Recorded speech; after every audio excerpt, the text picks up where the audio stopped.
Hats, holidays and the high life. Meet Princesses Beatrice and Eugenie. They seem more like twins than sisters. Nobody says Beatrice or Eugenie separately. It is Beatrice and Eugenie. They sort of come together in a pair. Nice dress. Thank you. They're the princesses we love to mock. It looked to the public, that they were never doing anything that involved any serious thought.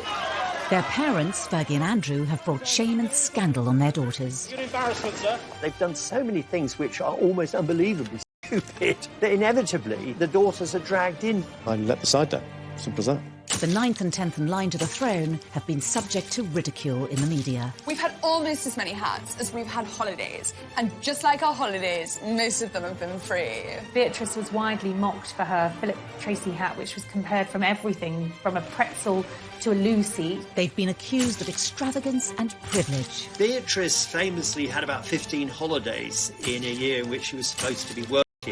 And Eugenie definitely got herself a bit of a reputation as a party princess. We've had to learn some lessons the hard way. But how much do we really know about them? A lot of people don't realise that they don't get any money formally from the state. Tonight, using rarely seen footage and in their own words, we reveal the truth about these much maligned princesses. Growing up in the public eye means that every embarrassing, slightly awkward growth spurt or hilarious fashion moment are published around the world. Now happily married and with the birth of a baby boy for Eugenie, we ask whether they've finally managed to free themselves from their parents' controversial shadows. I think there is a lot about the York sisters to be celebrated. Are they pampered princesses? I don't think they are at all. I think they're the reverse.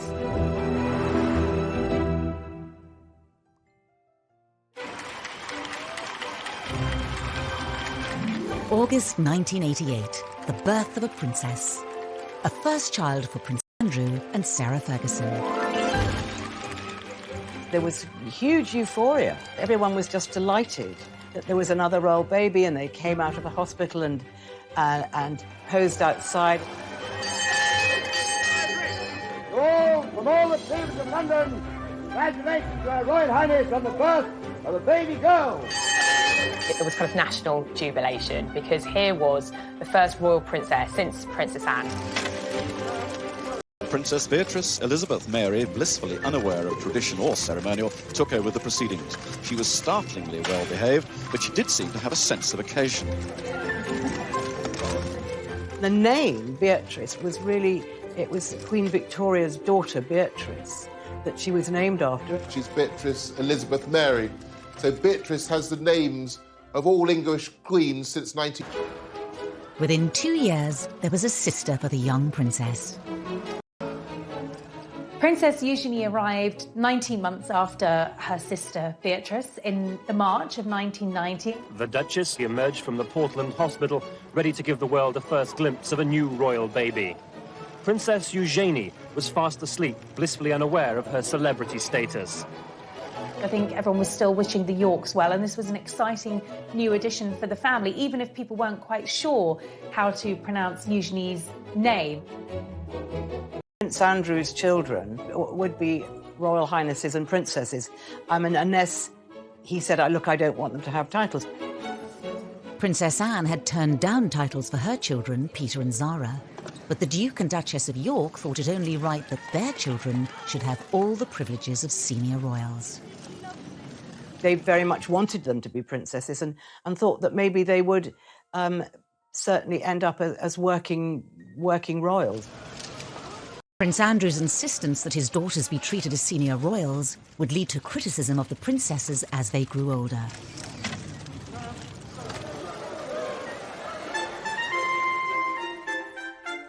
But to really understand the attacks on Beatrice and Eugenie, you have to go back to the marriage of their parents. It was very much the fairy tale, and I think the British public bought into it. Here was the Queen's favourite son getting married to the vivacious, pretty, bubbly and, very likeable Sarah Ferguson. And at first, the newlyweds could do no wrong. I think Sarah was a breath of fresh air. The royal family really took to her. She just was really suited to Andrew and made, more importantly, Andrew very happy. Kiss her then. Why do you want me to kiss Go on, you? hurry up. Why? Hurry up! Start filming, quick. Go on, dare you. You're a monster. But the Duke and Duchess of York's honeymoon period with the tabloids didn't last long. This is in an era, the mid-80s, when the monarchy had become tabloid fodder. The era of deference was over, and Fergie and Andrew were great for the tabloids. And that's fine if the tabloids like you, and it's fine if you don't in any way misbehave. Fergie came in for a huge amount of criticism for her lifestyle, for her fashion, and what the tabloids called her work-shy attitude, nicknaming her royal idleness. All attacks her daughters would one day have to endure. There was a time where she could do no right with the press. Sarah would come in gung-ho, maybe not in the right outfit, maybe say sometimes the wrong things. While their mother faced an increasingly hostile press, Beatrice and Eugenie spent a privileged childhood at Sunning Hill, the estate given to Prince Andrew by the Queen as a wedding gift. They had built this rather extravagant, very modern palace, which was famously likened to South Fork in the Dallas TV series, and it obviously became known as South York. So their early days were spent there.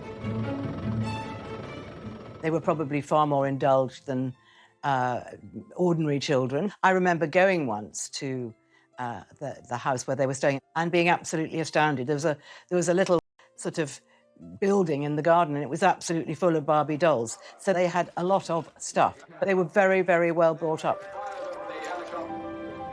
Beatrice and Eugenie were also doted on by their grandparents. The Yorks lived a short drive from Windsor Castle and visited often. The Queen adored Eugenie and Beatrice. She saw in them something of her own relationship as a child with Margaret. Well caught, but the next one is butterfingers. They would often go and have tea with the Queen and Prince Philip, and I think, again, Fergie said that they had, 3 sets of manners. One was for home, one was for when they were out, and the third lot was when they were with the Queen, and they had to be very careful and mind their P's and Q's. Sarah Ferguson's own parents had divorced, and her mother had left to live in Argentina when Sarah was 12. I remember Sarah once telling me that she wrote a letter to her mum, actually blaming herself for mum leaving. She thought it was something to do with her, and she wanted to be there for her children all the time and have that special bond and that special closeness. Within the first few years of the princesses' lives, Andrew and Sarah's marriage was showing signs of strain. As a serving officer in the Navy, Andrew was spending just 40 days a year at home, leaving Fergie to bring up the still young Beatrice and Eugenie alone. I think the cracks started to show when Prince Andrew was away so much with the Navy. He wasn't with her. His posting follows 3 months of specialised training, and the Duke will now lead a flight team aboard the frigate for around 18 months. He wasn't there with the girls and bringing them up as she'd hoped, and I think Sarah really started to miss him and miss that family bond, that family life. Beatrice was 3 and Eugenie just a toddler when their parents' marriage finally fell apart. And in 1992, photos surfaced in the press of showing the Duchess and her 2 children with a Texan Steve Wyatt. Beatrice and Eugenie had a very odd childhood. I mean, where their parents were, on the face of it, that remained friends, but they were seeing other people from quite early on. And I think that was probably damaging in a subtle kind of long-lasting way. In March 1992, the Duke and Duchess of York announced that their marriage was over. The announcement that the Duchess of York had initiated discussions about a separation from her husband came as she arrived to pick up their daughter from school. It's always very difficult for children to see their parents split up. And I think perhaps the Queen even felt more maternal towards them, and that they'd had a very hard time. 5 months after the York separation, Sarah Ferguson was photographed by the press with another man, John Bryant. Yet again, Beatrice and Eugenie were with her. Fergie and the children were round the pool, and she was topless, and John Bryant was kissing her toes. Beatrice and Eugenie are in the background. I mean, they're there, they're sort of parties to what was going on between Brian and their mother. They, of course, didn't know. They were too little and too young, but they were seen as sort of pawns in this rather unfortunate and rather seedy affair. The Daily Mirror's expose had serious consequences for Beatrice and Eugenie's family life. By the time the story broke, the two girls were at Balmoral with their mother and the rest of the royal family. And Andrew was there, and the Queen was there, and Fergie then had to go and apologise to the Queen, and she said she'd never seen the Queen that angry. Beatrice and Eugenie's holiday was cut short as Fergie fled Balmoral, taking the young girls with her. They would have been distracted by the nanny, but they would have known that their mother was very distressed, and they would have taken on her distress. The girls went back down south. I mean, and at this stage, they were no longer living at Sunninghill. Their mother had a rented home not far away. She had a series of rented houses in Surrey and Berkshire that she sort of moved to with alarming regularity, which in itself must have been sort of destabilising for the girls. Fergie was reportedly banished by Prince Philip from family gatherings, making life difficult for the princesses. Christmas at Sandringham is a big family occasion, and suddenly Sarah Ferguson wasn't there. That must be very hard to understand when they were young girls. Why is a farmhouse on the Sandringham estate? The girls obviously spent time with her and slept there, and then on Christmas Day, Andrew would collect them and take them to church, and they'd go back up to Sandringham House for lunch with their grandparents and the rest of the royal family. Meanwhile, Fergie was having her turkey twizzler or whatever she was doing all on her own. Despite the split, Prince Andrew and Sarah Ferguson were determined to do the best they could for their children. Andrew and Sarah obviously separated, but they were very much kind of co-parenting, very much a united family unit. It was more than just a united front for sports days. I mean, you would expect that for school events. But it went far beyond that. I mean, they were going on holiday together. It meant there was a lot of continuity and reassurance for Beatrice and Eugenie that their parents were still very much part of their lives.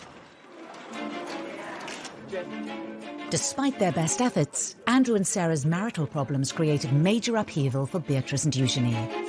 But the girls would also face their own personal issues. Beatrice, at the young age of 7, realised something wasn't right. She was finding it very difficult to learn.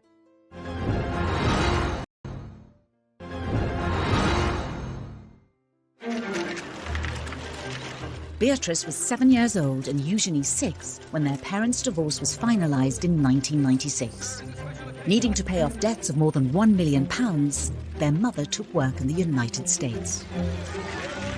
Their mother was spending a lot of time in the States, really trying to clear off an enormous debt that she'd accumulated, from TV projects to book projects. You know, Sarah was literally trying to do anything she could to get herself out of spiralling debts. Their lives were regulated by the school terms, which was probably a very good thing. So I think that they didn't suffer in any way from the fact that their mother had to go and earn money and had to spend a lot of time in New York. But as her mother was increasingly away, Beatrice was facing up to her own difficulties. She'd been diagnosed with dyslexia. Beatrice, at the young age of 7, realised something wasn't right. She was finding it very difficult to learn, and she was worried she was going to get teased from others and wouldn't fit in. Beatrice would later speak movingly of the condition in an interview for the charity Made by Dyslexia. You know, I remember we had different coloured books to describe how far away your reading levels had got to. And I was always on the white books. My best friends were always on the yellow books or the green books. They were so far ahead. And I think at that stage, those moments of doubt just pop into your head.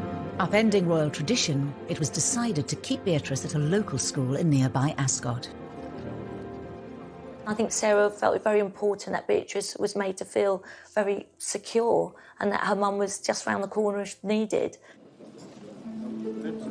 But there were further issues for the family to deal with. Princess Eugenie, as she started to grow and develop develop, her parents noticed that there was something slightly different, slightly wrong in the way that her spine was developing. So she started a number of tests and went through a number of specialists. It really worried her. It worried her about her growth. It worried the whole family. It was a very sort of scary time. At 12, Eugenie was diagnosed with scoliosis, curvature of the spine. She needed 8 hours of surgery, speaking out about it later to raise money for the hospital that treated her. I had scoliosis of the spine, which my mum found. They put metal rods in my neck and 8-inch screws up my back, which have now fused together and keep me straight. She makes private visits to see patients, and I understand that she writes to many child patients who have to undergo the same thing as her to say, look, I had it done, best decision in my life. Yes, it was tricky. Yes, I had to wear a back brace, but the upshot of that is that I'm able to ride, I'm able to walk, I'm able to ski, I'm able to lead a completely active life. In their young lives, the princesses had coped with the public scandals surrounding their parents and their private battles.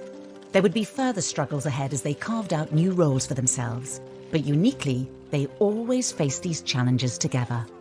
They're very close friends and very close sisters, but they're very different personalities.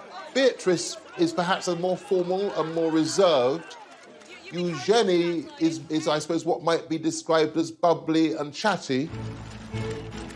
The more confident Eugenie chose to go away to Marlborough College, the co-ed public school also attended by Kate Middleton. Marlborough is quite progressive boarding school. It's very sporty. It does a lot of art, does a lot of drama. It's not just about the academic achievement of its pupils. And that really suited Eugenie, I think. And she made a core group of friends there with whom she'll be friends for life. Beatrice, who is, I think, the quieter and perhaps shyer of the two girls, went to an all-girls school in Ascot.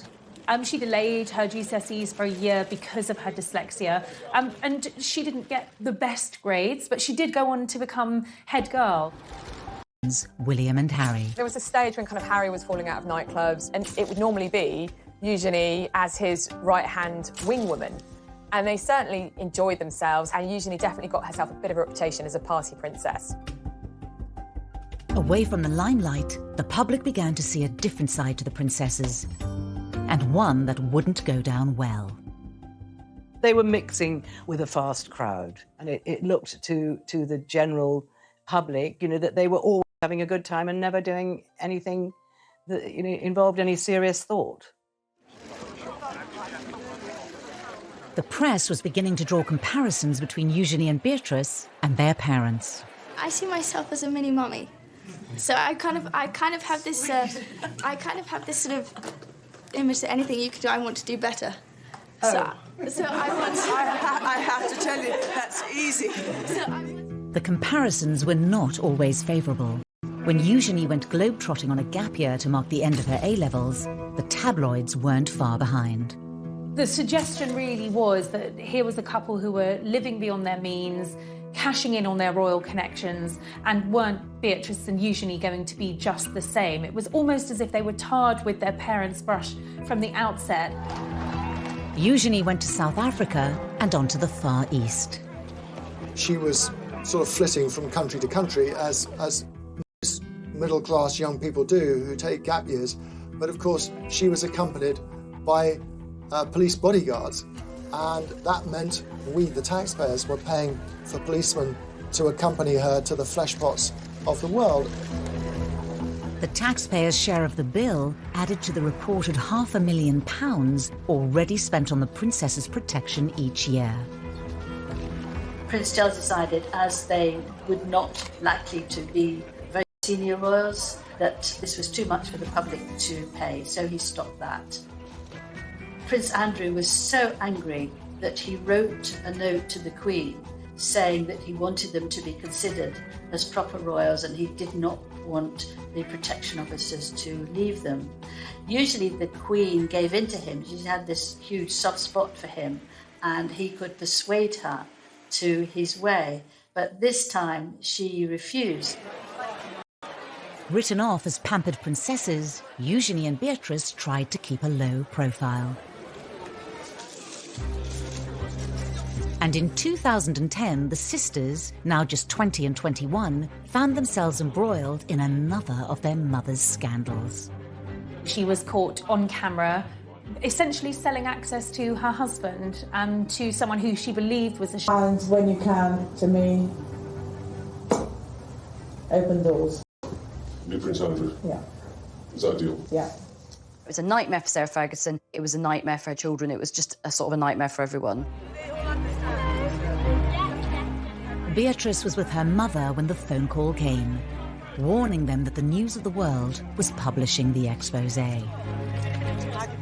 Beatrice, who was at a party held by Naomi Campbell, the model, just kept asking her mother, how did this happen?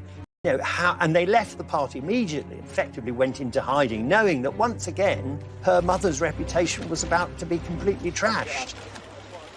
Beatrix admitted that she spent several days crying, and one of her friends went and stayed with her overnight for 2 days because she was so traumatised and so unhappy. Her anger was directed at the press.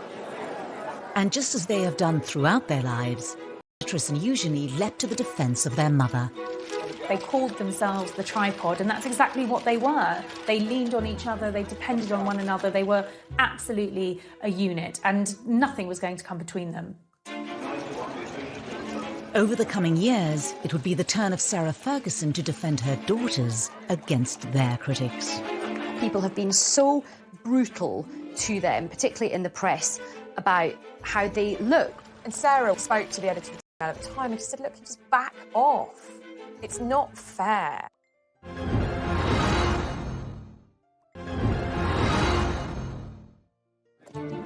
Prince Andrew's insistence that his daughters receive royal titles at birth immediately put them under the glare of the world's media. As young girls growing up, Beatrice and Eugenie had less of a place in the spotlight than William and Harry, but there was still a lot of press interest in Beatrice and Eugenie. This, along with the scandals and embarrassments that have engulfed their parents, has meant that Beatrice and Eugenie have also been in the firing line. The whole family is seen as a soft target because the parents particularly have made so many, mistakes is being generous, that inevitably the daughters are dragged in. I think there are times when it looks as though the girls are just being knocked because it's turned into something of a national sport, and particularly when it comes to their fashion sense. The two princesses have become renowned for their bold designer outfits. People have been so brutal to them, particularly in the press, about how they look, which is just so old-fashioned and sort of sexist in this day and age. The two of them are quite similar. Fergie was often criticised in the press for getting it wrong in the fashion stakes. You know, her fashion choices were bold, some might say garish, always over the top. And I suppose when we started seeing Beatrice and Eugenie taking a leaf out of Fergie's fashion book, history repeated itself. But it was when Beatrice and Eugenie were seen arriving at their cousin William's wedding in 2011 that the ridicule reached new heights. I don't think they will ever live down the outfits that they wore to the royal wedding. Sarah had paid a fortune to have them styled for the wedding day so that they looked the part. Beatrice's choice of hairwear instantly created a national debate. Beatrice was widely mocked for her Philip Tracy hat, which was compared from everything from a pretzel to a loo seat. She became a meme instantly. There were lots of jokes going around that it was like a television aerial. This hat was like another guest. It was like the most talked about guest at Kate and William's wedding. Within hours of the wedding, the silk fascinator, costing around £2,000, had earned its own Facebook page, and hundreds of photoshopped images of the headpiece were shared online. It did get the headlines, maybe for the wrong reasons, but they're very confident, and I think they have this wonderful knack of just, laughing it off. The princesses used a charity speech to showcase their positive attitudes. Growing up in the public eye means that every embarrassing, slightly awkward growth spurt or hilarious fashion moment are published around the world. Together, we have have laughed, together we have cried. Ultimately, though, together we fueled each other's sense of humour. Beatrice actually did something very clever. She turned the thing around brilliantly by auctioning the offending fascinator. It raised £81,000 for charity, which she got a lot of good publicity for that. And it showed that, unlike her parents, there are times when Beatrice is quick on her feet. The princess's love of headwear became infamous and was mocked by the critically acclaimed Channel 4 show, The Windsors. If there's one thing we're famous for, it's our... holidays. Me. Hats. So basically, this is just like a small selection of some of the incredible fascinators that I've got. So, and these cost like in and around about £1,000, £2,000 each, which is a lot, like if you're poor. They were called the Frumpy Sisters, the Two Ugly Sisters. You know, the press were very cruel, and that must have been incredibly upsetting for them. In 2018, the princesses opened up about how the scrutiny has at times taken its toll, particularly after one royal engagement. They spent an hour or two in Buckingham Palace meeting dozens and dozens of people, doing the royal job, and admitted that they were both in tears and trying to comfort each other because they felt they'd been so badly treated. Even Beatrice's weight was criticised when she was just 19, proving once again that life in the spotlight came with serious downsides. Beatrice was pictured on a beach in a bikini, and those pictures were published in all of the newspapers.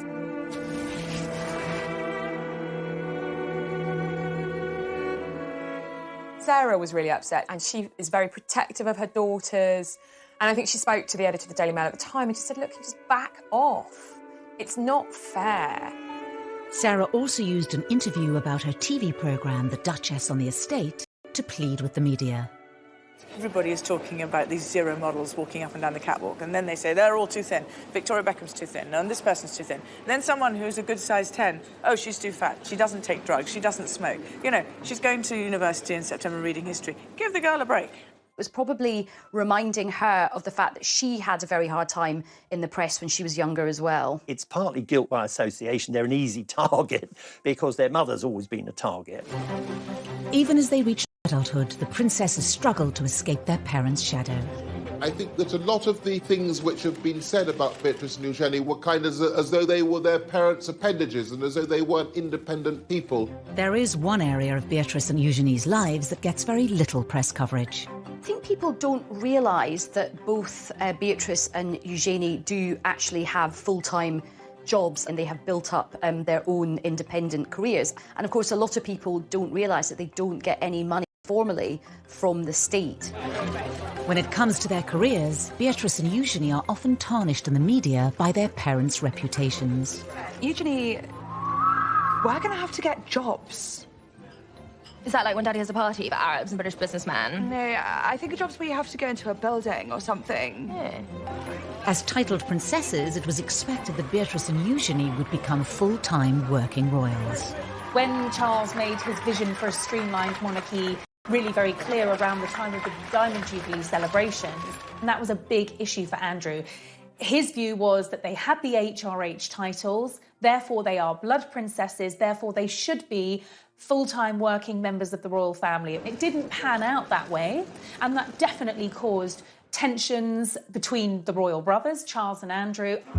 For Beatrice and Eugenie, the dilemma of being non-working royals who have princess titles lies at the heart of many of the issues they have to grapple with. For two members of the royal family who are as close as Eugenie and Beatrice to being core members, it is unusual to be working. They wanted to go out and get jobs, but it did take a while for them to get to that position. When they left university, came back from their gap year, you know, they were still living very much within the protective bubble of the palace. In 2011, Beatrice graduated university with a 2-1. After a year working in New York, she embarked on her current career in the tech industry, splitting her time between the UK and America. They've both actually done incredibly well. Beatrice is the Vice President of Strategies and Partnerships at an artificial intelligence agency, so she's really quite senior in the tech world. Eugenie followed in the footsteps of Beatrice. After also graduating with a 2-1 in 2012, she too moved to New York, but embarked on a very different career path to her sister. Eugenie has Seemingly always been interested in the arts, and she went to New York and worked for an online art business. Eugenie had also begun a relationship with her future husband, Jack Brooksbank, who she'd met on a ski trip.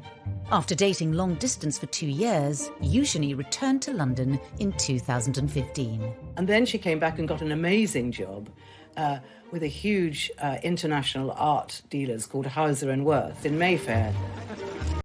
With careers outside the monarchy, Beatrice and Eugenie have gained experience that's out of reach for many of their royal relatives.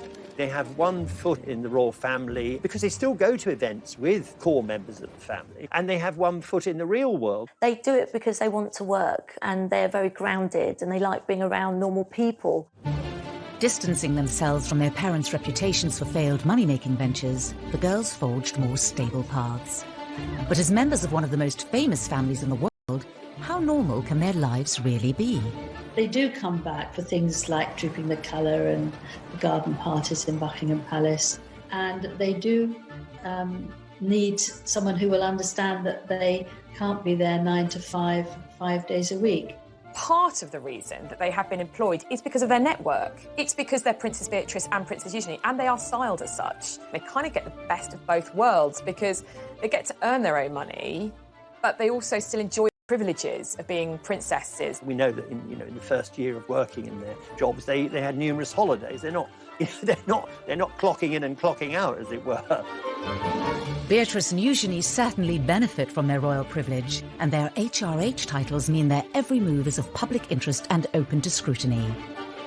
The princess's jet-setting lifestyles made headlines once again in 2015. Beatrice famously had about 15 holidays in a year in which she was supposed to be working, and then was horrified when, this was criticised. She clearly thinks this is her private life. If her employer is happy, then that's absolutely fine. And the same applies to Eugenie. The princesses had clearly inherited Andrew and Sarah's love of the high life, and although not paid for by the state, the many holidays fueled their reputations as pampered princesses. Clearly somebody had a word and made it very clear that there needed to be some settling down. Otherwise, this really was risking damaging the reputation of the monarchy. The princesses showed they were able to respond to public perception in their speech for the charity We. As young working women in the public eye, we've had to learn some lessons the hard way. In many ways, we are grateful for that, in hindsight, naturally. As royals, they also carry out public duties too. Beatrice and Eugenie are patrons of a wide range of charities. In the same way that Sarah has always used her public profile to promote charitable causes, Beatrice and Eugenie have both been very active in the charity world and have chosen charities that are meaningful and relevant to them. So Beatrice has aligned herself with children's charities with a focus on education and the dyslexia charity that she works closely with. I really see the work that we're doing, raising awareness around dyslexia, as a true pillar to stand up the concept of reimagining education. Beatrice ran in the London Marathon in aid of charity, the first member of the royal family to do so in 2010.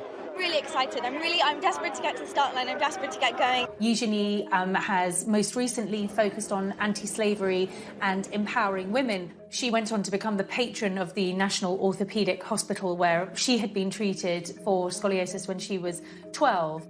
Today, I'm so lucky to get to work with and support other young women who are going through the same thing. To encourage them to not let their diagnosis win, to live fearlessly too. Despite their dedication, their charitable efforts are often overlooked in the press. There's far too much focus on perhaps some of the outfits that they've been wearing or what they're getting up to in their private lives. And because there has been so much scandal associated with their parents, that has slightly overshadowed the good work that they have done themselves as individuals. I think in terms of their public conduct, they see the mistakes that both of their parents have made. So I think Beatrice and Eugenie have learnt from this. They've given very few rather short interviews, normally about something very specific, often a charity involvement. They want to live quiet lives below the radar, the antithesis of the lives that their parents have lived. That desire to largely remain out of the public eye is all well and good, but when it comes to royal romances, It was Eugenie trying to compete in glamour with Harry and Meghan's weddings, but this is someone who's ostensibly an ordinary working person.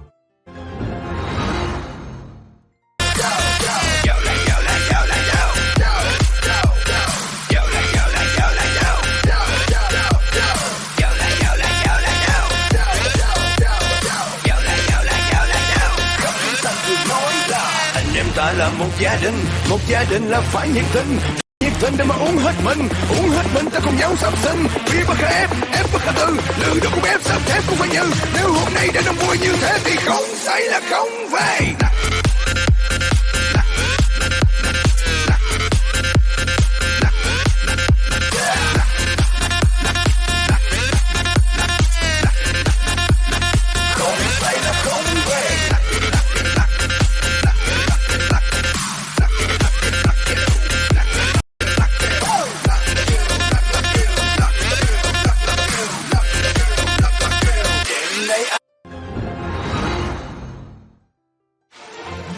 The world's media love a royal romance.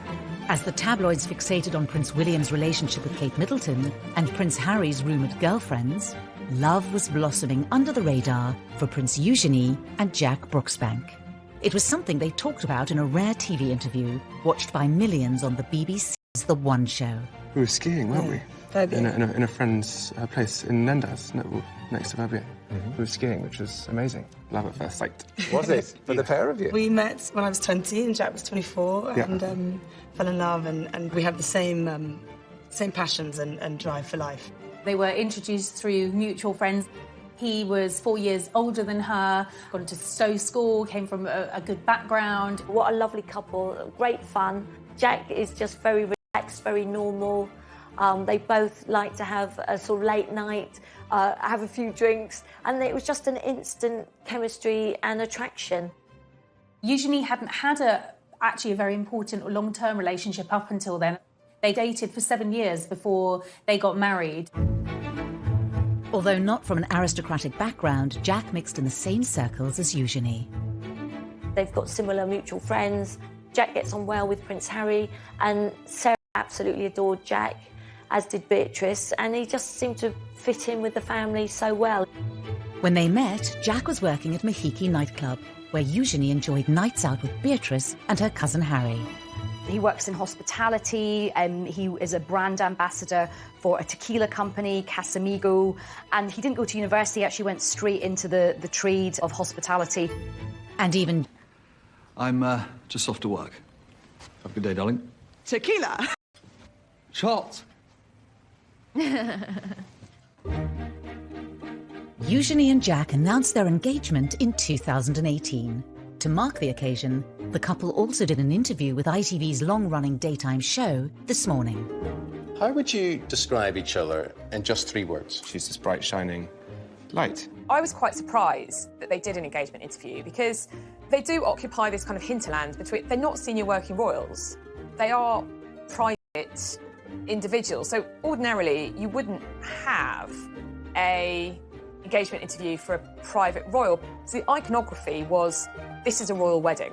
And the interview was in Buckingham Palace. But Eugenie's big day had to be put on hold. Because of the order of hierarchy, she actually had to wait for Prince Harry to marry Meghan before she could marry Jack, even though they'd been engaged for a long time. There was a certain amount of upset about that, and upset about being told you've got to wait. The British public won't be able to be even remotely enthusiastic about this wedding. As a senior royal, Harry's wedding came first, but Prince Andrew was apparently determined to make sure that his daughter's was no less important. I think particularly Prince Andrew, he's always been a bit miffed that they were never made full working members of the royal family. So I think this was his opportunity to really show them off to not just the country, but to the world and say, yeah, my daughters are absolutely up there with, you know, William and Harry. Eugenie's big day was looking to be an extravagant affair. Prince Andrew very much wanted to have a big fun fair for his daughter. It was very difficult because I feel that a lot of the public didn't want this. They thought it was a waste of taxpayers' money from the security. They aren't senior royals, so why should they have the same as Prince William and Prince Harry? And a lot of it, of course, revolved around Prince Andrew, whose reputation was sinking fast by this stage, and it was seen as sort of him being too excessive.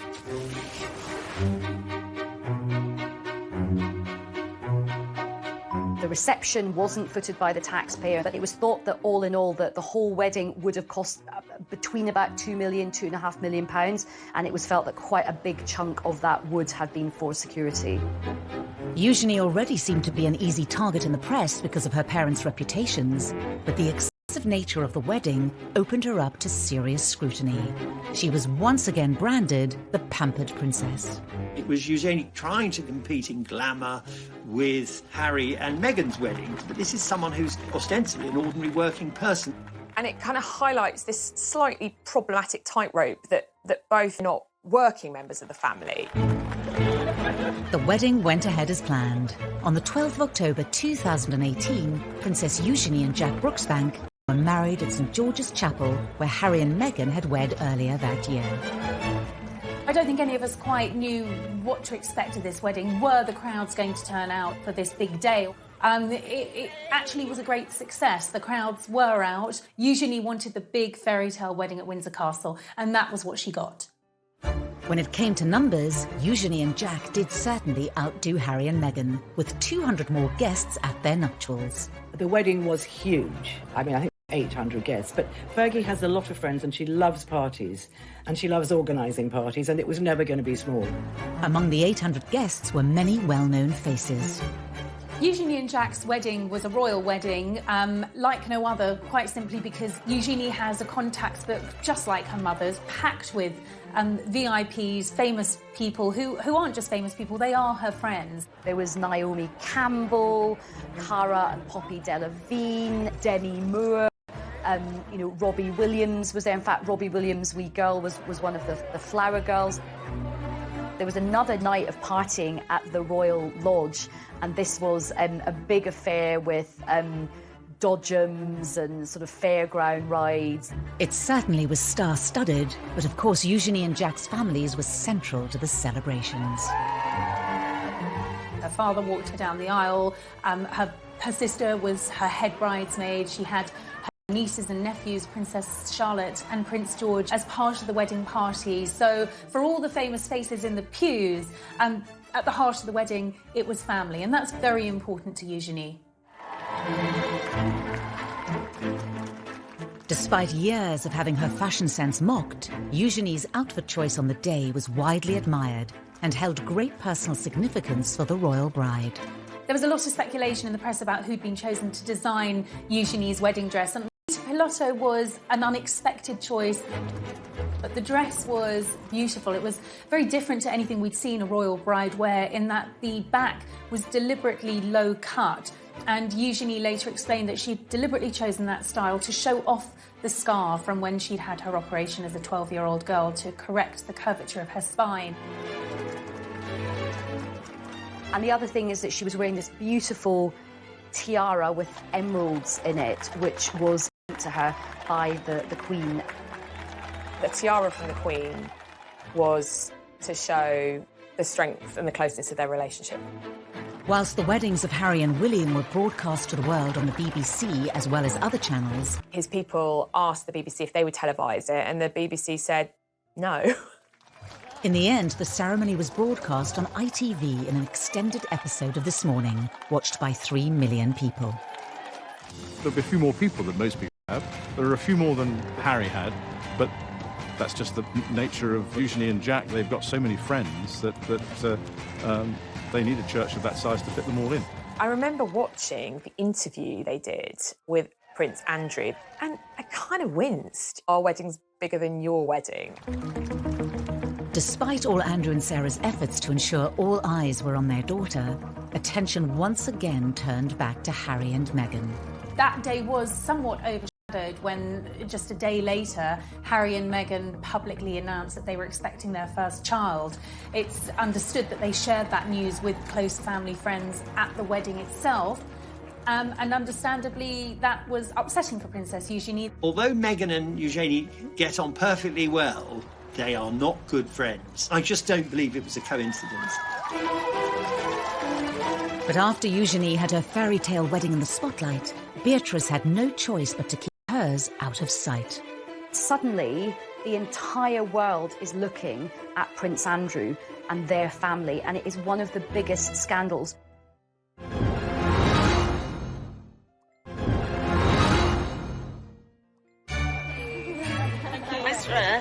Before Eugenie's marriage in October 2018, many had expected that older sister Beatrice would have been the first to walk down the aisle with long-term boyfriend Dave Clark. They were introduced through Prince William. Dave's a very charismatic guy, very popular. Sarah and Andrew adored him from the minute Beatrice brought him home. She's a very conventional young woman, so she wanted to get married. And it became clear, despite pressure from Beatrice, that Dave Clark didn't want to marry her. With no marriage in sight, the relationship came to an end in 2016. I think that for Princess Beatrice, she'd invested 10 years of her life with a man that wasn't going to marry her, so that is a difficult situation for any young girl to be in. But a little over 2 years later, Beatrice found love again, after spending time with friend of the family, Edoardo Mozzi. They've known each other for a long, long time. However, they were reacquainted at Princess Eugenie's wedding. This was a courtship that moved very quickly, certainly compared to a previous relationship. Just a year after they started seeing each other, Edoardo proposed. Beatrice's engagement to Edoardo Mozzi family for a long time, so it couldn't have been happier for her. 36-year-old multimillionaire Mozzi made his fortune as a property developer after studying politics at Edinburgh University. He's of Italian heritage with an English mother, was brought up in England, and is a successful, talented young professional man. After the engagement was announced, the date of the wedding was set for late May. Beatrice knew she wanted a smaller wedding. She didn't want the big wedding at St George's. You know, she'd watched Eugenie have this fabulous celebrity star-studded wedding and had loved that wedding, but it wasn't the wedding that she wanted. It was a step change in the position of Prince Andrew, who'd previously insisted that his daughters should have the biggest and best of everything. He made no bones about it. His children are the granddaughters of the Queen. That gives them a certain status and a certain position. He felt they were entitled to the kind of wedding that Harry had enjoyed and that other members of the royal family had had over the years. Beatrice's wedding to Edo Mozzi was always planned to be a smaller affair than Eugenie's wedding. You just couldn't do the same thing again. There'd been too many criticisms. And more than that, of course, we were in a year where, well, to put it delicately, Andrew was once again in the most awful trouble. A scandal which had engulfed Prince Andrew for more than a decade hit the front pages once again and threatened to overshadow Beatrice's wedding day. The Yorks have gone through so many scandals, but by far the most damaging has been Andrew's relationship, his friendship with the late paedophile Jeffrey Epstein.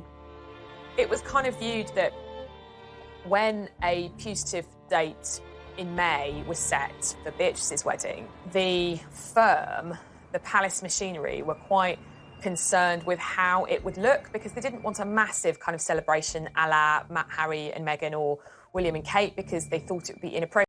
Prince Andrew has strongly denied the accusations made against him. In an attempt to draw a line under the affair and clear his name, he agreed to do a rare interview with the BBC inside Buckingham Palace. The Newsnight interview, which apparently Beatrice got slightly involved with because she thought they could sort it out. But of course it just got worse. Do you regret that trip? Yes. Do you regret the whole friendship with Epstein? Still not. The whole thing was just such an unmet self watching it. Really, really protective of her father. She probably felt angry at the BBC. It would have been heartbreaking for her, really, because her parents had relied on her advice for many other things. And this time she was in a very difficult situation and she went against her instinct. I wonder what effect all this has had on your close family. You've got daughters of your own. It has been what I would describe as a constant sore in the family. She wanted the right thing. She wanted her dad's name to be cleared. She believed in her dad. Anything she could do to try and save her father and also to save her wedding day. Their father was taken out of frontline royal duty, making a public wedding difficult. It was still going to be a royal wedding. No decisions have been taken over whether to film it. There would have been some photographers, and then the reception at Buckingham Palace would have been private. But of course, the COVID-19 pandemic threw everything up in the air. As the country went into lockdown, the wedding was postponed. Everyone felt so sorry for Beatrice because she was the one that, kept having to change her plans. And of course, this is a virus that doesn't discriminate in terms of class or privilege, and it doesn't matter if you are 9th in line to the throne, you still have to obey the same rules as the rest of us. But just 2 months later, in a move that shocked everyone, Princess Beatrice married in secret. These beautiful photos of the happy couple are the only official record of the day. COVID, in a way, lessened the embarrassment of a wedding at which Andrew had to virtually be brought in a sack because he was in such disgrace. Princess Beatrice managed to pull off something no modern member of the royal family has done. She managed to get married in secret, away from the prying eyes of the press and the long lenses of the pesky paparazzi. It ended up being in actually one of the most beautiful places in England, which is the chapel in the grounds of Royal Lodge, where the Queen worships every Sunday. The Queen was heavily involved in the wedding, even lending Beatrice a modified version of a vintage dress by Norman Hartnell that she herself had worn to a film premiere in 1962. It was just stunning. She looked absolutely beautiful. I think you can see that the Queen really does hold Beatrice very fondly. The Queen also offered her the tiara she'd worn on her own wedding day, in another clear sign of support for her granddaughter. For all the people who criticised her about all her outfits, she really had the last laugh because she looked absolutely box office. The public. It was rather heartening to see the pictures, and I thought this is a very good way of dealing with Andrew's fall from grace, dealing with the pandemic. In a video announcing the winners of a drawing competition for the Forget-Me-Not Hospice, Beatrice talked for the first time in public about the wedding. Do you think this might be my wedding? Because I had a chance to get married this summer and it was so much fun, but I'm not sure I looked as smart as Russell Bear does in his outfit. I think Beatrice and Edo were actually very happy that it happened that way. It was very private, it was all very low-key, which is exactly what Beatrice and Edo wanted. With both princesses happily married, the birth of a new baby for Eugenie heralds a new generation for the House of York. Principally, it means some good news for the House of York. Andrew becomes a grandfather for the very first time at the age of 61. I think he's thrilled, as is Fergie.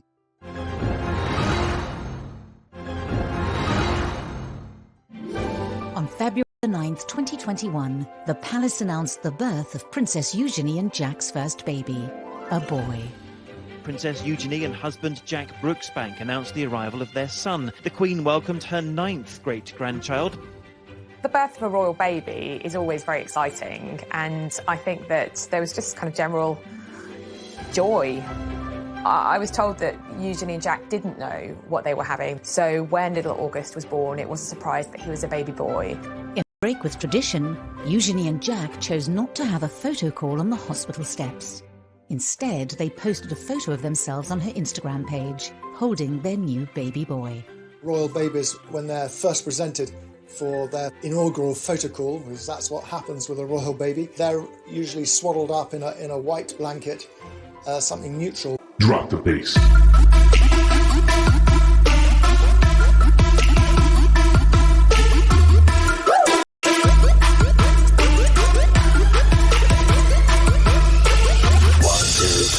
Let's go to party now. 1, 2, 3. All the girls go round and round. 1, 2, 3. DJ, let's get some now. 1, 2, 3. Hey friends, let's join the sound. Dreams up and drink it up. We can say never give up. Drink it up, I drink it up. You drink it up, we drink it up. Shake your sucking dreams up. Shake your sucking dreams up. Shake your sucking, shake your sucking, shake your sucking dreams up.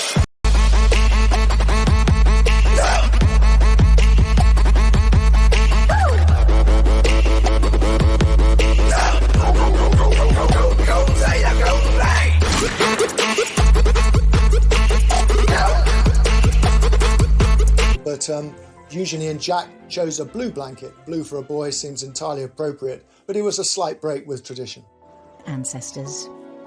She actually gave him very royal names. August is after Prince Albert, the husband of Queen Victoria, and Hawke is after Jack's great-great-great-great-grandfather. Philip, of course, after Eugenie's grandfather. Unlike his mother, Princess Eugenie, August will not have a royal title, and the chances of him ever becoming king are extremely remote. Eugenie's new baby will be number 11 in the royal line of succession. Unfortunately, he won't remain there long, because once Prince Harry and Meghan give birth to their second child, August will bump down to number 12. Up until the birth, both York sisters continued their work with the charities of which they're patrons, even under lockdown, hosting an awards evening over the internet for the Teenage Cancer Trust. We wanted to let you all know that you're not all nominees, you're all winners. I think we could see the great work these girls do, that even with this pandemic that we're all in, it was so amazing and so special for those that were winning these awards. So thank you so much for sharing today and for doing all that you can to support young people and Teenage Cancer Trust.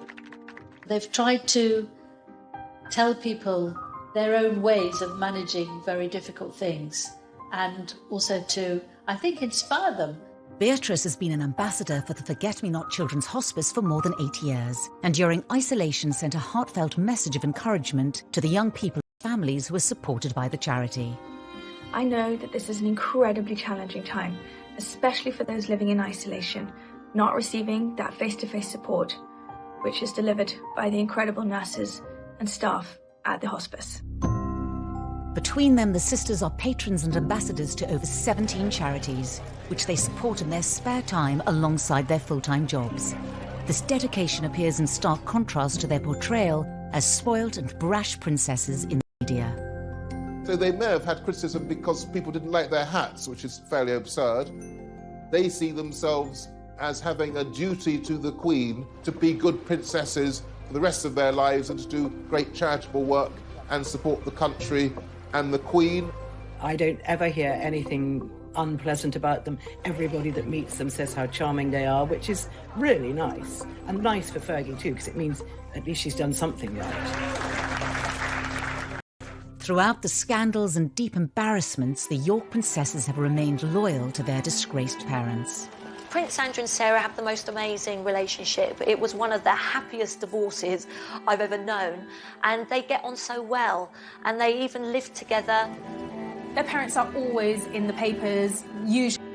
The girls have been tarred by the same brush. I think they've been in a very difficult position. They have had the burden of the HRH title whilst trying to create independent lives themselves. I think sometimes it might be nice to see them celebrated for some of the good things that they do. We're working on it. Thank you for talking to us. Thank you. So it's as if everyone's waiting for them to make a bigger blunder. You know, the parents have been a godsend to the newspapers for 30 years. You just have to wait, and they'll do something even worse than the last thing that they did. But I don't think the daughters will do that. The York family have created their own sort of fortress against all the sort of slings and arrows that have been thrown at them. And I suspect that Beatrice and Eugenie just get on with their lives. And I think now that they're married, they've got so many other things going on that they're able to do this. Both women want to have a happy marriage that, frankly, their parents didn't have. They don't want to go through what their parents went through in the spotlight. They want to live quiet lives below the radar, the antithesis of the lives that their parents have lived.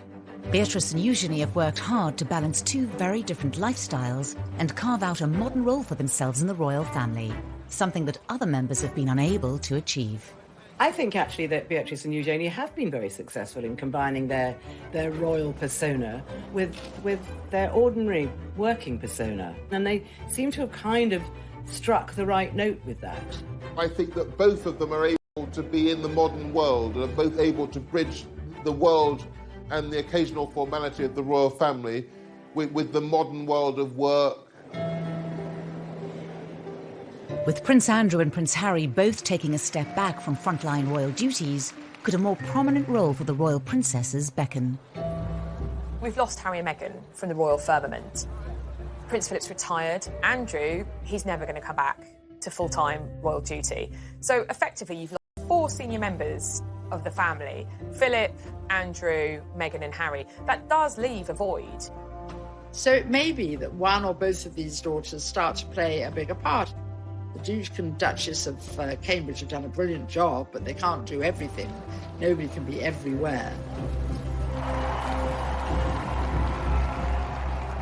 If Beatrice and Eugenie do step up to fill the royal gap, will they be able to change the way we all see them? Are they pampered princesses? I don't think they are at all. I think they're the reverse. They've had to deal with a lot of criticism. You can certainly detect a softening in the attitude of the newspapers to Beatrice and Eugenie. That 2 daughters who haven't really done anything wrong should be pilloried. The girls have definitely won over the public. I think that the public are definitely looking at them with different eyes. The road has sometimes been a bumpy one, but they are married, they are really free, I think, from their parents now in a way that they haven't really been up until now. They are financially independent, and they are living their own lives. And I think there is a lot about the York sisters to be celebrated.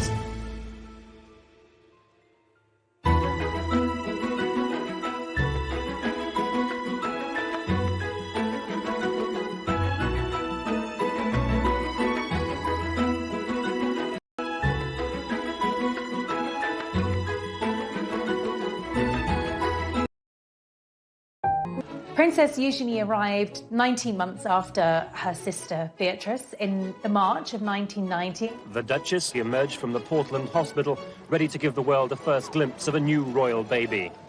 Princess Eugenie was fast asleep, blissfully unaware of her celebrity status. I think everyone was still wishing the Yorks well, and this was an exciting new addition for the family, even if people weren't quite sure how to pronounce Eugenie's name. Prince Andrew's children would be Royal Highnesses and Princesses. I mean, unless he said, look, I don't want them to have titles. Princess Anne had turned down titles for her children, Peter and Zara, but the Duke and Duchess of York thought it only right that their children should have all the privileges of senior royals. They very much wanted them to be princesses and thought that maybe they would certainly end up as working royals. Prince Andrew's insistence that his daughters be treated as senior royals would